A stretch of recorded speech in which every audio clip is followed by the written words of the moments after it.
आइए अब हम इसकी माश देखते हैं। माश में सबसे पहले सवालात जवाब है कि मुतअद्दिद सवालात के जवाब तहरीर करें। मीर अनीस ने पहले बंद में ज़ुबान को किस चीज़ से तशबीह दी है?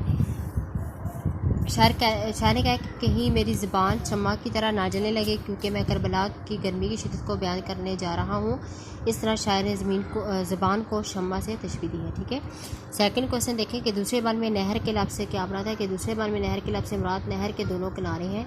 जिस तरह इंसान के लब होते हैं इसी तरह नहर के दो किनारों को उसने लबों से तशबीह दी कि प्यास की शिद्दत से होंठ खुश्क हो जाते हैं, इसी तरह गर्मी की शिद्दत से नहर अलकुमा के किनारे भी खुश्क हो गए। शायर के बयान के मुताबिक दरिया फ़ुरात के पानी पर धूप का क्या असर हुआ?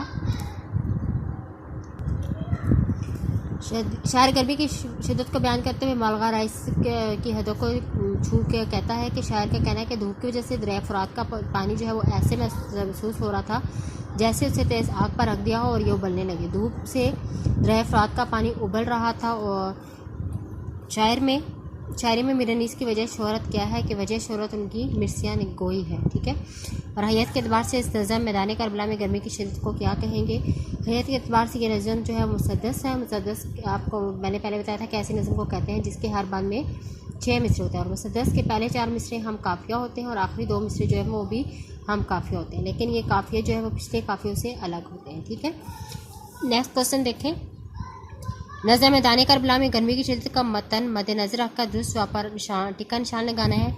मैदान करबला में गर्मी की शिद्दत किस शायर की तहरीक है? मीर अनीस। नज़म मैदान करबला में गर्मी की शिद्दत सनफ़ सुखन के लिहाज से क्या है? मरसिया। शायर गर्मी की शिद्दत का जिक्र करते हुए लर्जा है कि ज़बान मिस्र शमा न जल उठे। ठीक है। रन की ज़मीन सुर्ख थी और आसमान था जर्द। ज़मीन पर हल्की खुदा किस चीज़ को तरस रही थी? आब खुनक को।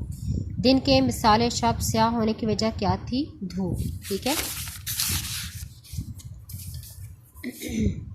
नहनगों पर गर्मी का क्या असर था? जान लबों पर थी। ठीक है। मैदान करबला में गर्मी की शिद्दत में जानदारों का जिक्र आया है, इनके नामों की फहरिस्त आपने तैयार करनी है। ठीक है। सवाल नंबर 4 देखें। 10 अल्फाज के मुतरादिफ लिखें। आफ्ताब, सूरज, मस्कन, रिहाइश, शजर, दरख्त, आहू, हिरन, गर्दाब, बगोला, माही, मछली। ठीक है। नज़म की आखिरी बंद की आपने तशरीह करनी है। क्वेश्चन में दिए गए अल्फाज से दुरुस्त लफ्ज़ का इंतखाब करके खाली जगह पूर कीजिए। पत्थर पिघल कर डैश हो गए थे। मोम। मुसद्दस का हर बांध डैश मिसरों पर मुश्तमिल होता है। 6 गर्मी की शिद्दत से पत्तों का रंग डैश हो गया जर्द। शायर ने दरख्त के जलने को डैश से तशबीह दी है। चिनार। डैश से सूरज का चेहरा धुंधला गया था। गुबार। ठीक है। इसके बाद आपने सवाल नंबर 7 करने हैं। अल्फाज को जुमलों में आपने इस्तेमाल करना है। आइए हम ग्रामर का पार्ट पढ़ते हैं। इस्तारा के लफ्ज़ी मानी उधार लेना के हैं। इल्म बयान की इस्तेमाल में जब हम किसी चीज़ के मानी मुस्तार लेकर दूसरी चीज़ के लिए इस्तेमाल करते हैं तो उसे इस्तारा कहते हैं। ठीक है। यहाँ हम उस इस्तारा का हम लघु मानी होता है जैसे उधार लेना। ठीक है। अब यहाँ पे हम कोई भी चीज़ के लिए हम कोई भी लफ्ज़ थोड़ी देर के लिए उधार ले लेते हैं यानी मुस्तार ले के लिए, तो उसे हम इस्तारा कहते हैं। जैसे माँ ने कहा मेरा चाँद स्कूल से आ गया है। बाप ने कहा मेरा बेटा रुस्तम है। किस शेर की आमद है कि रन कांप रहा है। ठीक है। अब यहाँ पे देखिए चाँद, रुस्तम और शेर। ठीक है। अब यहाँ पे बच्चे को चांद, बेटे को रुस्तम और बहादुर इंसान को शेर कहा गया है। ठीक है। अब चांद स्कूल गया। अब चांद अगर हकीकी मायने में देखें तो चांद तो स्कूल नहीं जाता है, लेकिन माँ जो है वो अपने बेटे को चांद कह रही है। ठीक है। यहाँ पे बेटे की जगह चांद का जो लफ्ज़ है वो थोड़ी देर के लिए उधार ले लिया गया है।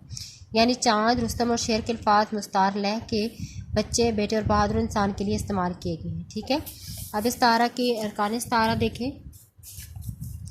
मुस्तार लह जिसके लिए लफ्ज़ मुस्तार लिया जाए। ऊपर की मिसालों में बच्चा, बेटा और बहादुर इंसान के लिए शायर का इशारा जो है हज़रत अब्बास बिन अली की तरफ है। ठीक है। तो ये मुस्तार लह है। मुस्तार मुँह जिससे लफ्ज़ उधार लिया जाए। यहाँ चाँद, रुस्तम और शेर मुस्तार मुँह है। ठीक है।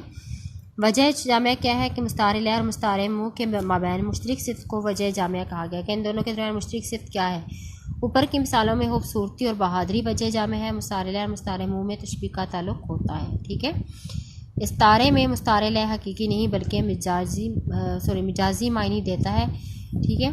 आप किसी एक नज़म से इस्तारे तलाश करके आपने लिखने हैं। मजाज़े मुरसल देखें। अगर किसी लफ्ज़ को हकीकी के बजाय मजाजी गैर हकीकी मायने में इस्तेमाल किया जाए और दोनों में तशबीह के अलावा कोई और ताल्लुक़ हो तो वो मजाज़ मुरसल कहलाता है। इसकी कई सूरतें हैं।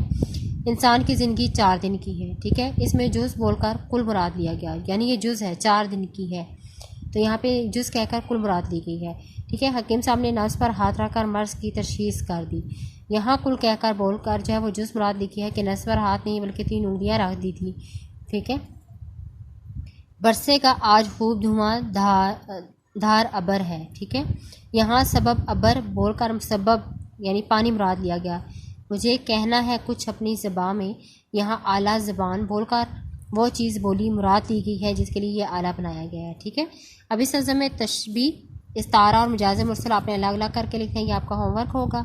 सवाल नंबर नेक्स्ट लिखें, दर्जन अल्फाज के मुतज़ाद लिखें। रोज़, शब, आफ्ताब, महताब, कांटा, फूल, हयात, मौत, स्याह, सफ़ेद, सब्ज़ाज़ार, राहगुज़ार, शररफिशा, गुलफिशा। नेक्स्ट क्वेश्चन देखें, नज़म को गौर से पढ़े और हर बांध के काफ़ी आपने लिखने हैं। ज़बां, बयां, ज़बां, अलअमा, आसमां, ठीक है। तब, शब, लब, सब। शाम है, शाम, फाम, नाम या जाम, ठीक है। बार, जार, चिनार, दार। गुमा, निशान, ज़बां, जां, ठीक है। इस नज़म की तशरीह आपने अपनी नील नोटबुक पे लिखनी है और इसकी एक्सरसाइज भी और इसको ज़ुबानी याद करना है। शुक्रिया। और जो ग्रामर का जो पार्ट है इसको भी आपने ज़ुबानी याद करना है। शुक्रिया।